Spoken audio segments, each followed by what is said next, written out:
So, and you're putting a lawyer in the spot with regard to an institution that he's practicing before. Very good. So, as far as the first question is concerned, so take three people, A, B, and C. All three of them go to the same institution. Two of them come out relatively unchanged with respect to their attachment to their respective cultures.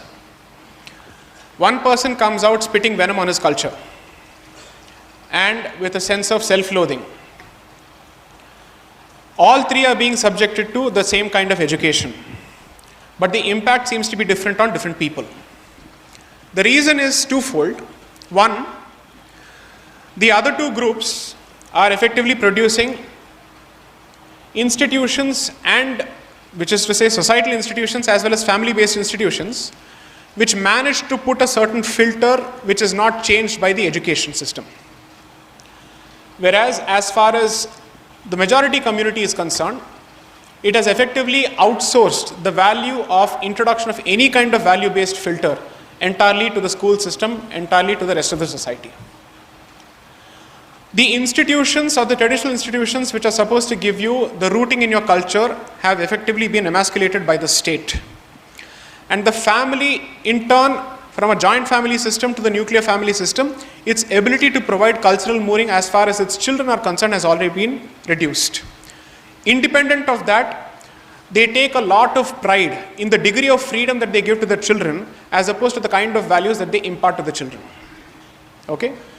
When you have these fundamental problems, you are producing such intransigent people despite the system and in spurts, not with a certain degree of regularity. Because at the end of the day, it's a question of how many such intransigent people you're able to produce on a regular basis, who keep taking a shot at the system to keep changing it on an incremental basis on a regular basis. Because this is not something that can be done in 1 year or 2 years. One generation needs to produce someone who takes a serious shot at the system, changes it in one way. Then that has to work. You've had Shyama Prasad Mukherjee, you've had Atal Bihari Vajpayee, and then you've had Shri Narendra Modi. You started off with Azharuddin, then you went to Saurav Ganguly, then you tried with Rahul Dravid. From there, you moved gradually towards Dhoni. And then you have come to Virat Kohli. Can you see the increase in confidence over successive generations? That happens everywhere. That applies in every aspect of life. So therefore, you should be looking at a vision which is fairly long term, and you must be investing in such institutions and individuals, because it is institutions that produce such individuals and those individuals themselves who build such institutions in the future. It's a cycle that feeds off itself. What you have done as a society is to undercut your autonomous institutions by making them completely dependent on the state, and I mean temples in this regard and the mathas in this regard. And the society is also more than happy to embrace secularism because you see, it has traded English for culture. So therefore, your ability to produce intransigent people has gone down. I'll give you the lamest possible example or the crudest possible example on this particular subject in the most, let's say, outwardly fashion.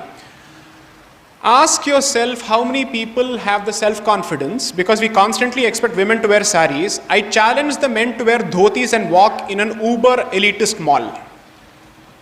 Do that first. Because when you are capable of doing that, then you have the right to pontificate to women what they are supposed to wear to preserve culture. Okay, that's one. Second, compare this with the confidence of other people who comfortably wear whatever they can and whatever they are expected of in any place. Wo airport ho ya mall ho ya cinema hall.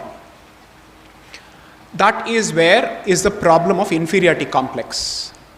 That is colonial consciousness which I am trying to highlight here. Understood?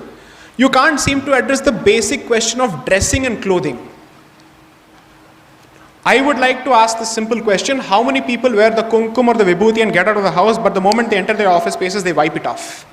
I've seen so many people do that. I know of so many people who do that. That's not the case with other people. Whether he has to wear the topi or the pagadi, he is very comfortable wearing that. I respect them for it. I admire them for it, 100%. You can do the mulyankan later, ye sahi hai, galat hai, wo अच्छे हैं, बुरे हैं, that's a secondary issue. At least he is living by the principles that he believes in. He is more than comfortable, he is more than happy to cock the snook at the West and to basically say, आपका modernity गया तेल लेने, हम ऐसे ही रहेंगे. He is very comfortable making that statement. You as a society don't have that confidence. He is very comfortable wearing that statement. He doesn't matter whether the dress is knee length or ankle length. It doesn't matter to him at all. He is comfortable wearing that cloth. Take a look at what's happening in Afghanistan and tell me that technology will trump over ideology. No, patience and ideology and conviction will always win. It's a question of the time cycle that you're interested in investing. They were ready to wait for 20 years. History has rewarded them. You may not like them. You may sit and point out whatever their flaws may be. But ultimately, after 20 years, with patience, they have succeeded against the sole surviving superpower with its hyper-technology. Right? Draws a leaf out of that page. Because when I say this, Arey re, aa gaya Hindu Taliban. No.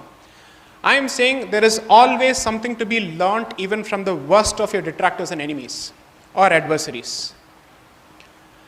Invest in your institutions. Preserve your institutions which are capable of preserving your way of life regardless of the ebb and flow of politics. Because politics is temporary, civilization is permanent. So if you keep your priorities right and you invest in those institutions which have proven to keep alive your way of life, despite the ravages of time and history, you will continue to produce people who will resist and who will bring back your way of life. Every time we have had a problem, some person, some rishi has come out to help a vibhuti. Sri Aurobindo effectively called Chhatrapati Shivaji Maharaj a vibhuti, as someone without whom this entire civilization would have effectively seen itself being pushed to the verge of extinction and wiped out. Such vibhutis have been created from time to time because there were institutions to produce them. Because at that time you were resisting the sword, and the only way to resist the sword is not to offer your neck but to draw the sword. But subsequently comes the guy who teaches you the value of tolerance and who effectively says, you and I can coexist, but you know what, you need to change a bit. So I will introduce, with the noblest of intentions, which of course pave the way to hell, reform. And how do I do that? What you read is outdated. So let's replace your patashalas with English education system and the colonial education system, and let's change the language policy. If you have your civilizational nerve centers which have the autonomy to run their own institutions of education, I dare say whether we have the solution or not, we'll at least have the, let's say, a better group of people with much more confidence and better solutions to offer because they have been trained in that system. I am not saying kill English. I am never going to say kill English. I am saying let it be just one of the, let's say, languages of communication, but it can't be the medium of instruction. There's a distinction between knowing a language and treating that as a medium of instruction. But you can't just change the medium of instruction by retaining the very same content, because then it is deadlier that you're consuming Western education in your mother tongue, which makes the impact even deadlier. Therefore, the change has to start with content as well as the medium in which that content is disseminated. Which is why for every generation, whether it's from 98 to 2004 or 2014 to 2021, we're saying education policy, education policy. I mean, like a stuck gramophone. That's an old reference anyway.